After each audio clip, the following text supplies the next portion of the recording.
Sinita ng isang traffic enforcer sa Amerika ang isang driver dahil sa paggamit umano ng cellphone sa kanyang kanang kamay habang nagmamaneho.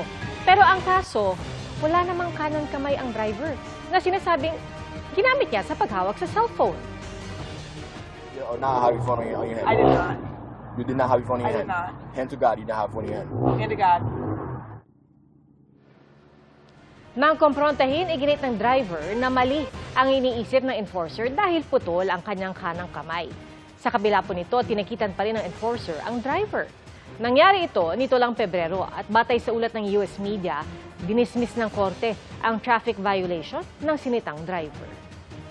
Ligtas na nailabas ang isa sa 5 tao na mahigit 1 linggo na trap sa loob ng isang kuweba sa Lao. Ang iba niyang kasama tinuturuan namang sumisid. Nakatutok si Bernadette Reyes.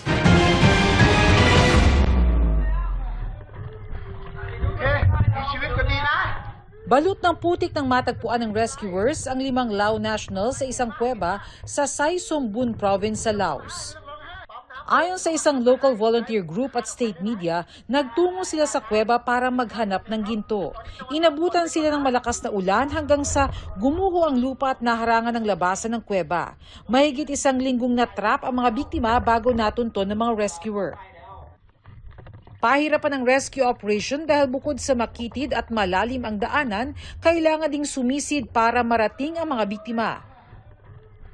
Nagdala ang mga rescuer ng kumot at pagkain para sa mga biktima na nanghihina at gutom na.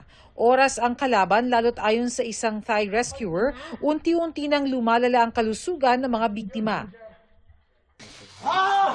Isa sa mga biktima ang nailabas na mula sa kuweba. Mahigit 30 minuto ang inabot bago siya mailabas. Kasama niya ang 4 na iba pa nang matagpuan sila ng rescuers. Tinuruan sila ngayon ng mga rescuer kung paano gamitin ang diving equipment para makalabas ng kuweba. 2 iba pa ang patuloy na hinahanap. Bernadette Reyes, Nakatutok, 24 Oras. Sa mga gustong mag-Japan pero kapos ang travel funds, Love Local muna tayo dahil may alternative dyan ang mga taga-Bukidnon. Sa kanila kasing lugar pwedeng ma-experience ang Sakura Fields. Kuya Kim, ano na? Ang kalsadang ito sa Impasugong, Bukidnon, agaw pansin. Ang kahabaan kasi nito, kinulayan ng mga nakahilerang puno na kulay pink. Parang mga sakura sa Japan. Kaya ito ang binansagan ngayong cherry blossom ng Bukidnon. Pero mga punong ito hindi cherry blossom kundi mga pink trumpets o Tabebuya rosea. Ang pagtatanim nito, proyekto ng lokal na pamahalaan ng Impasugong. Noong 2010, may campaign kami sa tourism namin. Almost 6 kilometers yung tinanim namin. Ang Tabebuya rosea, mga punong native sa Central at South America. Ang mga malalaki at makukulay nitong bulaklak, hugis trompeta. Kaya tinatawag din itong pink trumpet tree o rosy trumpet tree. Dahil sa napakatingkad nitong kulay, isa ito sa mga paboritong gawing ornamental tree sa maraming tropical na bansa. Dahil naman sa atensyon na nakukuha ngayon ng mga pink trumpet sa Impasugong, balak ngayon ng LGU na magtanim pa ng mas maraming puno.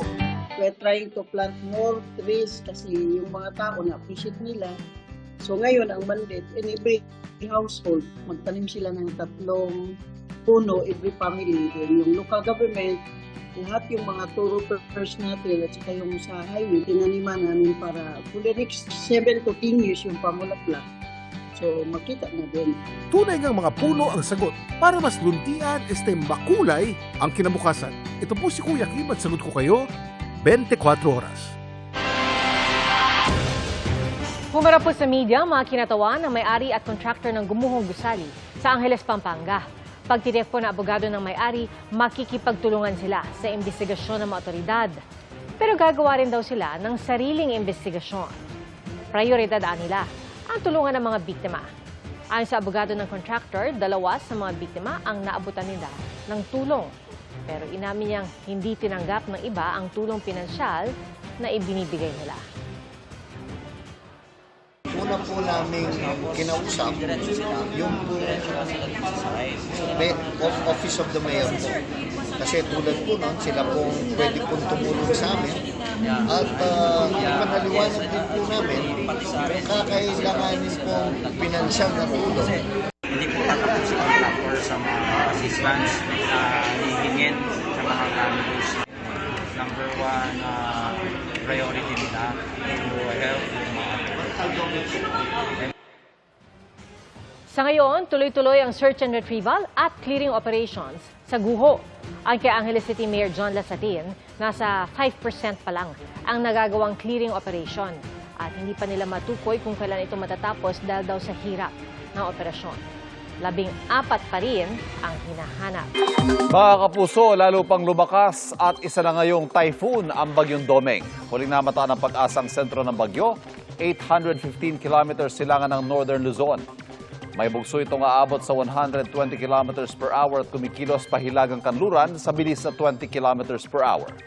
Base sa forecast track, hindi tatama sa lupa ang bagyo na inaasahang lalabas ng Philippine Area of Responsibility sa Lunes. Inaasahan naman magdadala ng maulap na panahon na may kalat-kalat na pagulan at thunderstorms, ang trough o buntot ng bagyo sa Batanes, Cagayan, Isabela, Aurora at Quezon. Southwest monsoon o habagat naman ang umiiral sa Mimaropa, Western Visayas, Negros Island Region, Zamboanga Peninsula, BARMM, Batangas at Lanao del Norte. Habang nagpapaulan ang localized thunderstorms sa Metro Manila at natitirang bahagi ng bansa. Sa rainfall forecast ng Metro Weather, posible ang light to heavy rains bukas sa Palawan, Central Luzon, Calabarzon at Bicol Region. May chance rin ng light to heavy rains sa malaking bahagi ng Visayas at Mindanao bukas ng hapon. Light to moderate rains naman ang posibleng maranasan bukas sa Metro Manila. At kahit may bagyo, matindi pa rin po ang init sa halos buong bansa. Katunayan, sa datos sa Pag-asa, 52 degrees Celsius ang naitalang damang init ngayong araw sa Borongan, Eastern Samar. Inilabas ng SWS o Social Weather Stations ang net satisfaction ratings ng 4 sa mga pinakamatataas na opisyal ng bansa para sa first quarter ng 2026. Walang nakomisyon ng survey.